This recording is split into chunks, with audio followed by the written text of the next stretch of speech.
Greetings guys, this is Alexium from Alexium Plays. This is your channel for Raid Shadow Legends videos. Let's get started on today's topic. On one note, this is not the fourth time that I'm recording this, so bear with me. Guys, this is literally, I've tried to record this video a couple of times over the weeks and I haven't been able to, so let's see if today we have luck with this. So, today I wanted to speak a little bit about Hydra Clash. We're doing pretty well right now. We've fallen behind slightly. But we're within striking range still. There's a lot of people on our guild that haven't done their keys yet at the bottom, so we'll be expecting some more damage coming in. But I just wanted to really quickly show you guys what I'm running for my Nightmare and Brutal key, and then give you a little bit of how my train of thought is when I'm going through putting these teams together. As you guys can see, I did pretty well on this one. That was 150 million damage, which for a non-Acrisia team, that was I think pretty good. And the next one over, I've taken out my Duchess from that team, and I've moved a couple of people around, and now you see that one of the newer people that I added there was Newt. Newt is not necessarily, like I would say, necessary for this team because he's just really there to do his HP nuke, and everything else is turned off. I tried using his A2, which would have been really good to have on him, just to put out that extra weaken and decrease attack. But the problem is when you're trying to push hundreds of millions of damage in Hydra, having buffs laying around that you don't want stolen, they'll eventually get stolen, and that's how you wipe at 70 million fairly quickly, which happened a lot with Newt's counterattack that gets stolen, puts on the head of Wrath, and it's a sure way to wipe your team really quickly. I tried a variation with Oella in the team, and that was even worse because then you would have counterattack and increased resistance stolen by the 3%, and no way of basically stripping it out. So for 3 turns, you would have heads counterattacking you left and right. So that was a sure way of wiping. So I have kind of made up my mind that Newt is really good for damage. That does a really good job if there's Hex out to be able to take out people who are getting eaten. So he ideally is not your only damage dealer in a team, but he's not as good as we thought he was gonna be for Hydra. At least there's other. He's not bad. I just think there's a lot more safer options. But anyways, we're not going to talk about him right now. That's for another video. Today we're going to be talking about my Nightmare team and how I basically use the different passive from different champions to better a run. I know there's a lot of teams that are fairly similar. So if we go and see through my clan, you start seeing a lot of repeat champions. You see a lot of Mishinakis, a lot of Nekmo going down.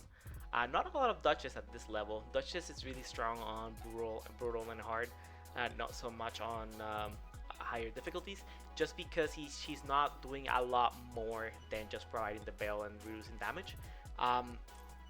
When you get into the end game, you don't need as much damage mitigation, just because your gear is a lot stronger.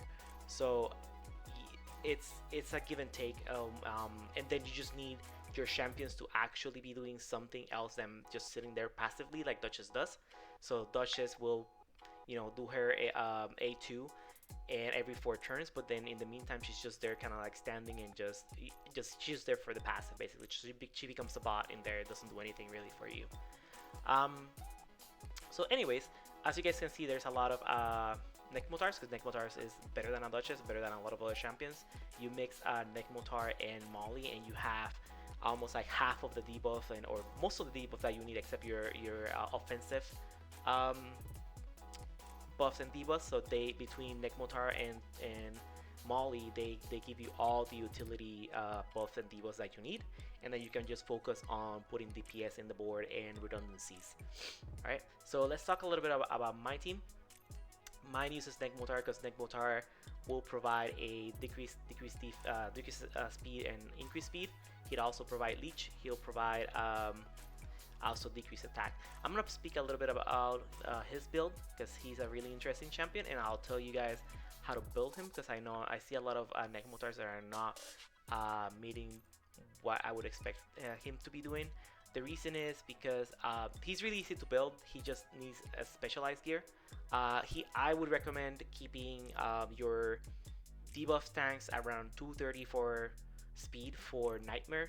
Your offensive champions around 245, just so that way Molly never gets in front of them. And then I put my speed boosters and debuffers like around 250, 250, 255. So over that, so that way when they're using, they're having their master procs and gaining turn meter and all this other stuff, they don't. It's hard to do a speed tune in Hydra, but at least what I call a loose speed tune. At least I want people to go in certain order. So, because they're all flying all over the place, but at least they're going in sequence, so that way my decreased defense get put up front, and then my damage dealers always come on the back and hit them. Now it gets a little bit iffy when you add Mishinaki in the mix because he's also a debuffer. But what I like to do is I try to have him as my fastest DPS, so that way he goes in front of whoever is the next HP nuker, and that way I always have a lot of chances for my decreased defense to be up front, right? But now Nekmotar, let's not deviate too much. So how I recommend to build Nekmotar is around a minimum 250 speed, 400 speed, and then index everything else into his survivability. And then the more speed he gains, then the better he can do his job. But if you're limited on Relentless, which is what I would recommend building him in, then just index 250 to 55, and that's fine. Mine is around 300, but that's because I'm pushing for not a 1 key. I'm pushing for hundreds of millions of damage as much as I can do for the Hydra clashes. But right now, I was able to rebuild him to 300. Ideally, I want him to be around 350 in Relentless, but that's something that my gear right now is not allowing. The other thing that is very important for him is I would put your best counter attack accessories on him. Right now I have this refresh accessory, but this is not what I want him eventually to have. The reason is because he cycles through so fast through his abilities that he almost never does his or he does his A1 less than you would think he's doing it, right? So putting a 15% extra chances of him counterattacking, which is a free turn basically, and putting out his A1 decrease attack, then that it's really helpful, right? So when we have a lot of RNG against us, what we want to do is add positive RNG in our favor to counter what the Hydra heads are doing. So now let's go a little bit about let's go and discuss a little bit his kit, because he's one of the most important champions.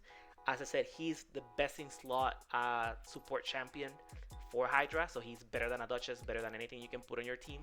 Most of the higher damaging teams that don't include Acrisia have him paired with a Molly Tanker probably. And the reason is, let's go. I'm gonna go backwards because that's how he's gonna be using his skills. We're gonna start with his A3. His A3 is places an increased speed buff on allies for 2 turns, fill a turn meter by 30, and grants himself an extra turn. What this does essentially is it slashes all your cooldowns by 1 whenever he takes that extra turn.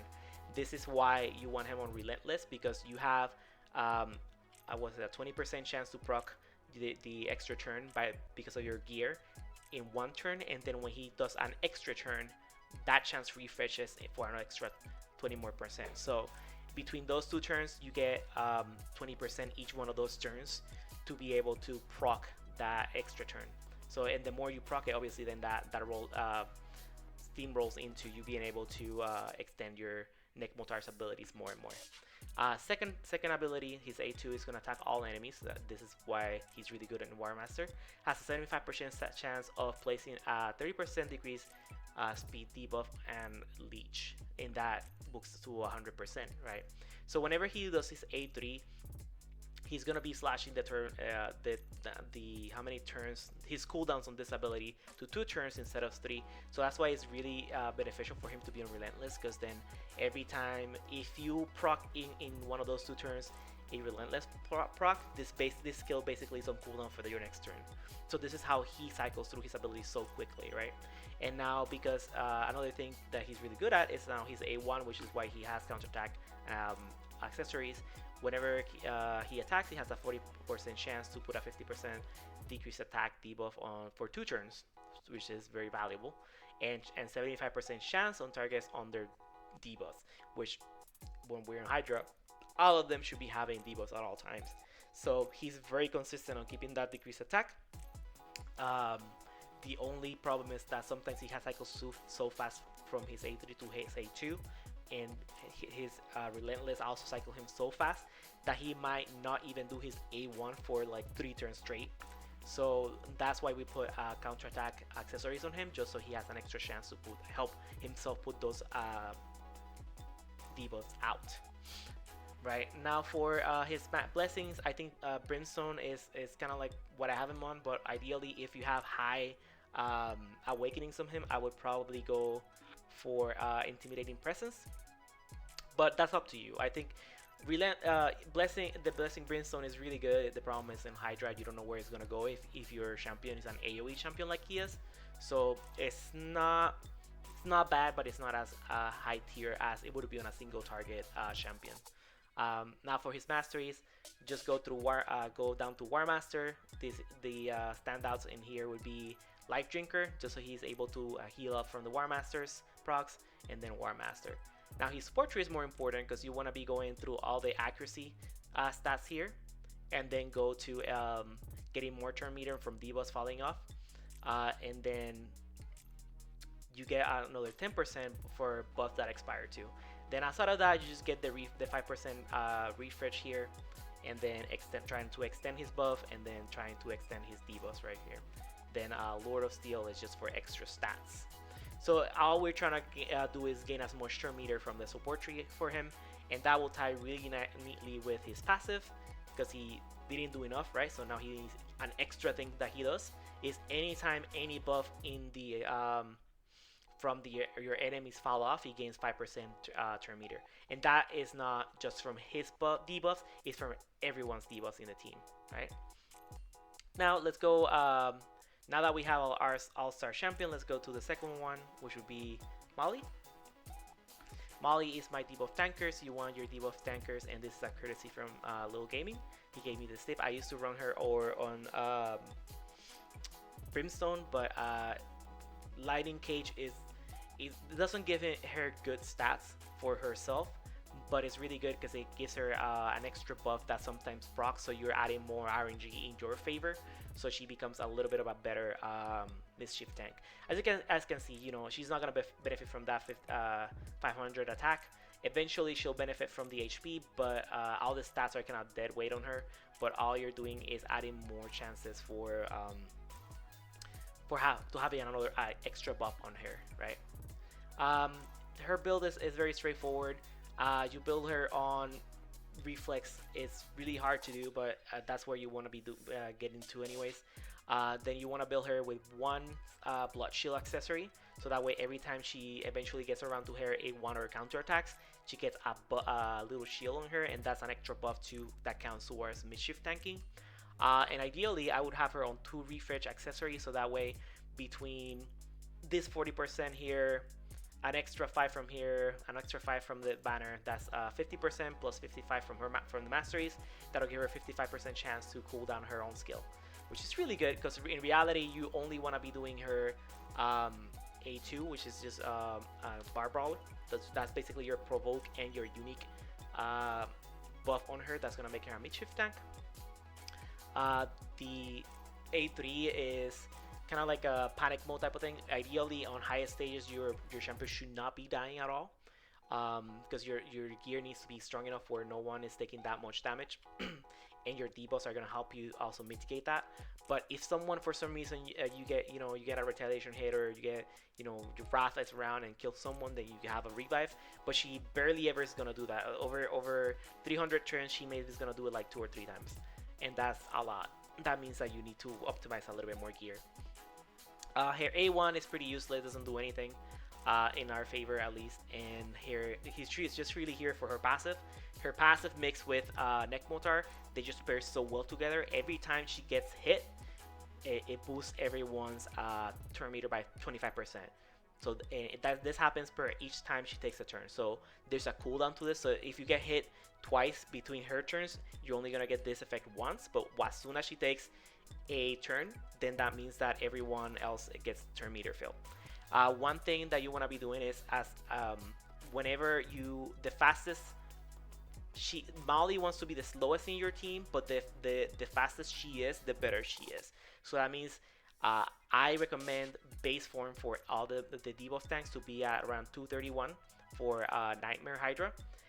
Then if you push, let's say Molly to 240, that means that your DPS are gonna be at 250, and then your debuffers are gonna be at 260. So I like to keep a gap of 10 to 15 speed on from category of Hydra Shams in my team. But that's just basically her on a nutshell. She's just there very simply for these two skills that are so valuable, especially because her provoke can go in for has a 50% chance to get in there for 2 turns instead of 1. So you can lock that head of decay for 2 turns instead of 1, and then you don't have to worry about it for a while. Especially if you have another champion that's also helping you with the provokes, then she becomes really reliable on getting that head locked down, and you don't have to worry about your buff being cleansed. For her masteries, you're basically gonna go all the way down here to help you with your resistance, or you can go for your accuracy depending on what you need. But all you're trying to do is keep her alive, get her more resistance, more healing. So just copy what I have. It's nothing super amazing. It's just a matter of keeping her alive, keeping her getting slightly more turn meter, although she just doesn't want to speed boost past your damage dealers. But then you just grab accuracy here. This is a neat little trick because she only has one skill that's ever going to be on cooldown. Whenever that skill is on cooldown or not on cooldown and you're able to use it because it's the only one you're going to use, you're going to get an extra 20 accuracy. So between these two masters, you can lower her stats by 30, basically accuracy. You can also cheat a little bit, and you can gain an extra 16 from Swarm Smiter. I wouldn't recommend super indexing into having that always up. I mean, I would count maybe for 8, but not for the full 16, because if you have Hydra heads that are dead, then that doesn't count. Lure of Steel, just to help you a little bit with those with the speed and accuracy requirements. If you're using Perception, if you're not using Perception or the Righteous set, then forget about Lure of Steel and take something else. Nothing much stands out as helpful in this turn. In this tree, but here Cycle of Magics are going to be really good with her too. Remember, we're only doing one skill, so whenever a skill goes on cooldown, it's going to be her A2. And then you want to extend her buff that she gets on herself as much as possible. Alright, so those are the cores of the team, the 2 people that are core of the team. Now let's go to my supports and damage. I'm going to go really quickly with Husk, and then I'm going to explain the other 2. So Husk is very simple. He is a AoE nuker, enemy max HP. You only need accuracy for his A1 if you're gonna use him as a backup provoker. I'd recommend it. That's why my blessing went to Heaven Cast. I know he's technically better for other content with Crushing Rend, but I didn't feel like re-gearing him because I don't know if with other gear I'm gonna be able to get the stats that I have. And right now he has my best gear in my account for refreshing. So with all that, I have 269 crit damage, and so he's always gonna hit the cap of 10%. And because of the Hydra battles stats, he gains another 9% here crit damage and another 6% ignore defense. And when you have other blessings that decrease the enemy's defenses, he's always going to be hitting really hard. It doesn't even matter if there's decreased defense out there, it helps. But you know, it's the more that you can index into your damage dealers, the more consistent your keys are going to be in that. You know, it's kind of obvious, but I just wanted to explain why mine is not on Heaven Cast. It just because for me it was harder to build the accuracy requirements of 400 for him to be a backup provoker than to actually build the crit damage, because I already had the gear on him. So that's the 400 accuracy is just for this skill, and then the damage is for here his A2. A3 is always going to be turned off because you don't want him to be using that. So that way, whenever all these pieces proc his refresh, is going to proc on his A2. And I haven't built on full refresh accessory, which is, you know, this is kind of like the end game build for him. I'm probably never going to change him again, except if I can get more speed on his banner and maybe some accuracy in here, or a amulet that rolls on crit damage, then I'll maybe do that. But as you guys can see, as a 4-year player, I have 3 refresh amulets that I've kept. One of them is trash, and probably waiting for a core to see if it rolls well. So that's how much refresh gear I have. Not very much that I can keep. So that's, you know. Next up is gonna be Mishinaki, which is going to be perfect because of the next champion that we're going to be talking to. Mishinaki is one of the best champions that you can have on Hydra because he has a lot of utility for debuffs and also hits really hard. The problem that Mishinaki has is that he wants a lot of stats, and he wants all of them, and he wants a lot of it too. But let's go through his kit so you guys can see what I'm talking about. His most important skill is going to be his A2 because he's going to put decreased defense, decreased attack out there as long as there's Hex out, which he puts then with his Hex, his A3 that puts Hex out and strips buffs. So he's really good because he's a buff stripper, puts Hex out, puts decreased defense, and decreased attack out. And not only that, on his A1 he has an HP burn for 2 turns, which is all based on defense. So you want to build a lot of defense, a lot of crit damage on him, so he deals a lot of damage. So he's one of those hybrid champions. Hybrid champions are really good for Hydra, but the problem is that they need a lot of stats indexed on them. Now, to wrap up his whole kit, which is really strong, you have his Cursor of Curses. Whenever an ally attacks an enemy, so whoever attacks in your team, an enemy under Hex, this champion is gonna basically join the attack. 50% chance, right? It doesn't take effect on 2 Hydra exposed next, because I guess they don't want you to abuse basically the Hex multiplication damage. So he basically comes in and solve the problem of, hey, there's I don't have Hex to put on the head that's stealing my buffs, the head of mischief. So now you can target that head, which is very useful because then you can, if you're manualing, then your A1 is gonna go everywhere. If you're if you're autoing, your A1 is gonna go everywhere. But if you're manualing this, then you can target heads that don't have HP burn. So he's as good as an AoE HP burner if you're manualing. If not, at least you're getting some HP burns out there as your team is targeting per affinity. The other nice thing about him is that because you're putting that Hex out, whenever your host does an AoE HP nuke, you're also duplicating that damage all across the board, and also your War Master procs. So he is really strong, and this is the masteries that I went with. It's just pretty standard what you would use also on a clan boss, which would go all the way here and hog the left side all the way to War Master, getting Life Drinker for more HP, which is what I put on all my champions nowadays for Hydra. And then for his support tree, you just go accuracy route, keep the turn meter. The turn meter, it wouldn't be bad, but it's not necessary. And then go to Laura Steel to help you gain more stats. This is just, I just picked this just because I liked it. It just gives you an extra on extra content. You can use that to decrease speed, but that doesn't really help you. Then another sniper, just to increase his HP burn on his A1 by 5%, and then to extend all his Hex champions, so all his Hex debuffs, which he puts so many debuffs out, is really good for Nekmo because every time those fall off, Nekmo gains a lot of turn meter. Now the other underrated pick that I use is Korrigar, and my Korrigar is also built on Relentless, as the same as Mishinaki. The reason is because when you have champions in Hydra that use 2 separate abilities that you want them to use, so you're not blocking one of them, you want them normally on Relentless. I know Relentless is kind of hard to get, but that's what you need for endgame. His skills are just his gear is just a little bit of Immortal, just to increase his HP a little bit, and then Relentless so he can take more turns.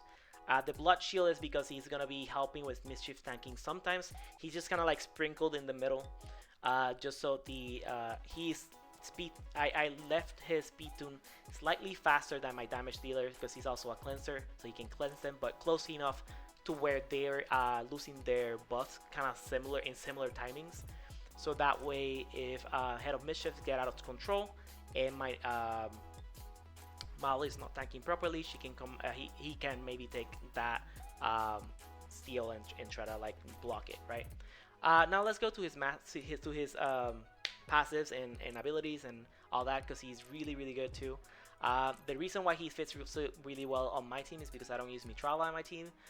So this will replace Mythrala's protection, basically increase defense and her shield. So basically what I'm doing is ally protection, which is super strong in this game, and strengthen. So between these two, I'm taking so much less damage than I purposely sometimes proc Wrath counterattack on purpose when I have this on, because I know I'm basically not going to take any damage from it when this is up. The other ability that he's here for is attacks all enemy, has a chance of filling the terminal of all allies by 30%. So he's my third speed booster. So I run my comp with 3 speed booster, and this also removes all the debuffs from all my allies. So what this does is, because I'm not running a Shamael or someone who's providing Veils, I run basically 3 speed boosters to compensate for any loss of turns, and 2 cleansers, just because that way I can, if they get through their fear, they'll cleanse everyone else, and then I don't have to worry for that turn about that. So the main drawback of this team is that I'm not running any way to counter that head that puts fears on you, but at least I have some way of mitigating the effects of it. Now his A1 is really helpful for himself, because he can heal himself a little bit. I haven't booked it all the way because he doesn't really die. If there would be a higher Hydra difficulty, I will probably end up booking this so I can get that extra 20% more healing for him, because he's going to be taking a lot more damage. And the other reason why he's on my team is because he wraps up the team really good, because whenever he puts his ally protection buff, what this ability does is gives him 20 resistant and 10% defense per ally protections out. In Hydra we have a lot of champions, so that can multiply by 5, and then we get a bunch of 6. So and then he gets a bunch of protection 5 because he doesn't put it on himself. And also he increases the allies, not just himself, the allies resistance by 15% and defense percent by 5% for each ally protection on the board. The nice thing about this is that all your defense based nukers are also going to have an increased defense that is not a buff on them. So if you were to be able to fit another increased defense up in there, this is extra on top of that. So you have basically an unremovable increased defense on your team at the same time. So this helps really a lot our Mishinaki deal more damage. And then this other portion is not super important, but he counterattacks whenever an ally on their ally protection buff is attacked. So that's why I favor him over Mythrala, because that way, because Mythrala uses him on arena, between Mishinaki and Korrigar, I can do what Mythrala was doing on the team, would do on the team on like a negative comp with Shamael. But basically, I get to use War Master on my substitution for Mythrala. Sorry, I just realized that I didn't show my stats on most of my champions, so let's go through that really quickly. Sorry, just to wrap it up, I'm just gonna go through. Actually, I already used my key, so I can't show you through there. But here you go. Let's go down really quickly. I didn't show. So Nekmo, let's go show Nekmo really quickly.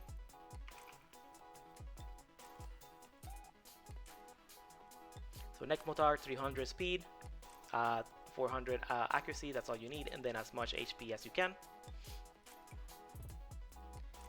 Then we go for this one here. Oh, sorry. She has as much HP, as much defense as you can, with at a minimum of 231 speed, 500 resistant, and 400 accuracy. Mines are over index, and that's not even accounting the area bonus system, but that's just how I had them geared before. Now Husk. I think I already showed Husk, but just to keep it consistent, Husk has a level 6 awakening, but you know, what can you do? Just 500 HP, which it should be slightly higher, but I still hit I make it up on crit damage. 240 speed, that's 10 above, sorry, 9 above technically, of over Molly, so Molly can tank. Then crit damage is 270 with Hydra bonus stats, gets all the way to 278 with 6% ignore defense. Now this is my mostly indexed champion. He's probably one of my better defense nukers gear wise. I would like to increase his crit damage because I think this is a little bit too low. I would like for it to be sitting around 275.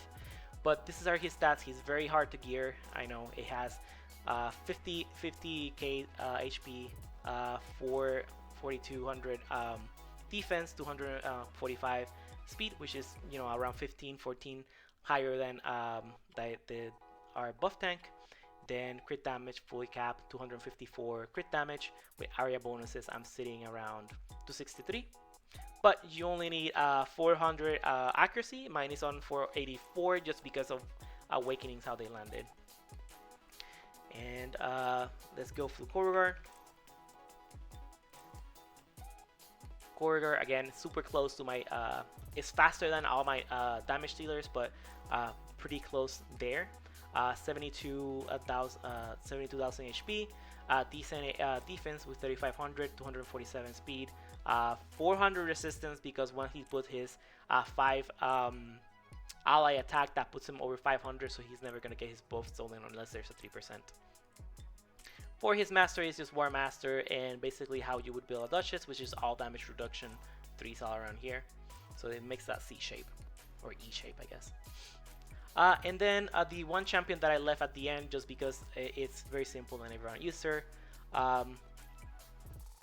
is the most epic, the most famous epic in all these teams is Lady Ugo right here. And I just got recently a 5-star blessing for her, but all she does is you just need relentless and as much speed and a HP as you can, HP defense, as much speed as you want. So ideally should be around 260 to 55 is fine. She doesn't need crit damage, accuracy over 400, so that's just kind of your standard debuffer team build. She's here basically for her decreased defense block debuffs on a 3-current cooldown, which is super rare.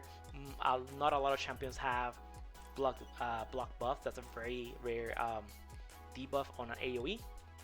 And she has that epic. She's almost a legendary for Hydra because she has that skill on a 3-current cooldown, and on top of that she has a heal. Her revive almost never comes into play, but the more HP you build into her, the more impactful that healing is going to be on a 4-current cooldown. And then you build her on relentless just to wrap everything up nicely, because that way every time you get a that 18% proc on your Ugo, that means that all your cooldowns go down.